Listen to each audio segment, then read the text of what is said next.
Samsung Galaxy Book 呢個系列一路都係主打輕薄，但係犧牲咗佢嘅效能同埋散熱。今年推出嘅 Galaxy Book 4 Pro 究竟能唔能夠兼顧兩者呢？今次試用的確係有少少改觀嘅。今次呢條片就同你睇下呢部 Galaxy Book 4 Pro 啦，同埋同你睇下有啲乜嘢人適合用啦。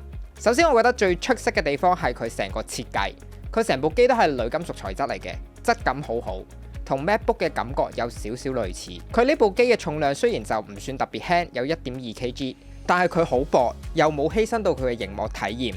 而就算薄都好，佢都會俾足夠嘅 port 你用嘅。左邊係 HDMI 同埋兩個 Thunderbolt 4，右邊係一個 USB-A 同埋一個 micro SD 卡槽。佢個熒幕係 2.8K OLED 120Hz 16:10，畫質好夠 detail 啦，色夠靚啦，色準高 sRGB、Adobe RGB 同埋 DCI-P3 都接近 100%， 亮度就400 nits， 雖然就唔算特別光，不過日常用都好夠用嘅。熒幕體驗雖然好，不過暫時都係覺得佢個底嗰條巴都係有少少厚嘅，希望佢下一代會再改進少少佢嘅全屏體驗啦。而佢防反光 coating 都做得 OK 嘅，你用落就唔算反光得好犀利。佢今代嘅喇叭比起以前試過係有啲唔同嘅，今代嘅喇叭立體感係好咗，連埋 Dolby Atmos 俾你調校，今代嘅喇叭我就覺得可以接受啦。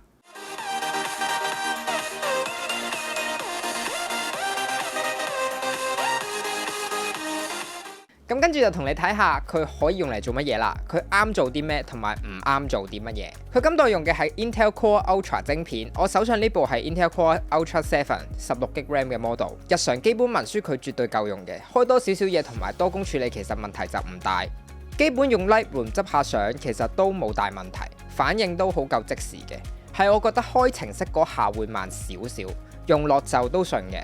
而攞主體同埋天空等等呢啲嘅功能係要等一陣，不過速度都快過之前嗰幾代好多㗎啦。Photoshop 基本執下相用下生成 AI 其實都冇乜問題，不過整體速度就唔算話好順暢。剪片嘅話其實就睇 playback 係一定冇問題嘅，不過始終佢就冇顯示卡同埋得16GB RAM。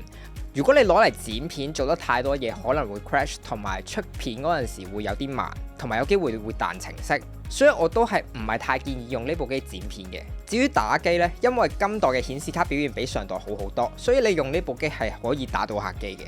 不過只限於舊少少嘅 game， 例如魔獸啦、GTA 5啦、Shadow of the Tomb Raider 或者 Rainbow Six 等等，用最低畫質玩。其他最新嘅 3A 大作我諗就未必得啦。而散熱表現，因為佢要做到咁薄呢，未必可以期望到好多。實際測試推進部機嘅時候，其實鍵盤頂部就偏熱嘅，鍵盤中間位都會感覺到暖暖地。不過以呢部機嘅定位嚟講，其實我覺得冇乜人會推進部機㗎啦，通常都係當文書機用。而佢普通工作下嘅溫度其實可以接受嘅，就唔算覺得好熱嘅啫。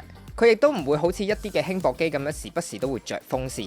風扇聲音方面呢，其實佢就算推進部機都唔算嘈嘅。而家用翻 Optimize Mode 就好靜，基本上冇乜風扇聲嘅。如果你需要一部比較靜嘅機去俾你做文書嘅話，呢部係一部幾好嘅選擇。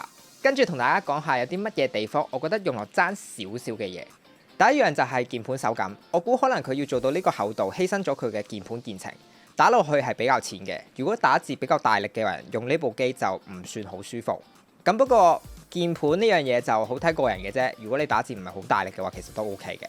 而佢個觸控板就正常發揮 ，Windows 機嚟講手感準確度都 OK， 冇乜投訴。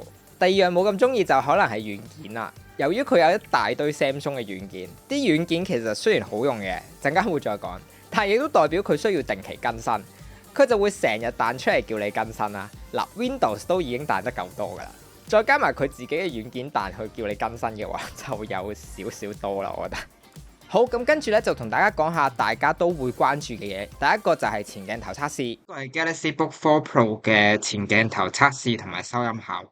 今年 Intel Core Ultra 係有 NPU 嘅，佢可以幫你喺 AI 功能裏邊做加速。暫時喺 Windows 裏邊需要 AI 功能嘅就係 Studio Effects。你喺 Video Conferencing 嘅時候，你依家可以令到個 background blur 咗，同埋可以追蹤主體，同埋可以調校你嘅 Eye Contact 等等嘅呢啲嘅功能。至於其他好多程式嘅一啲 AI 功能都係喺 Cloud 度做嘅，所以暫時已知喺 Windows 入邊需要 NPU 去運行嘅程式其實就唔算好多，而呢個 NPU AI 加速嘅一啲選項就暫時可能唔係大家升級嘅一個原因啦。而電量呢，我就覺得佢用落比我想象中好嘅，佢可以唔充電連續用到4至5個鐘，我覺得係可以接受。普通文書嘅話1個鐘大概用咗20% 左右啦。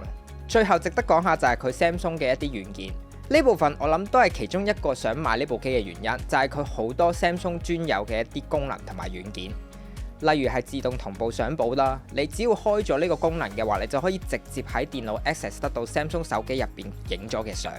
又或者你喺平板或者手機用 Samsung Notes 度寫嘢或者做筆記，你用呢部機係可以直接 access 翻 Samsung Notes 入邊嘅所有內容。對於經常用 Samsung Notes 做筆記嘅人嚟講呢，係會好方便嘅。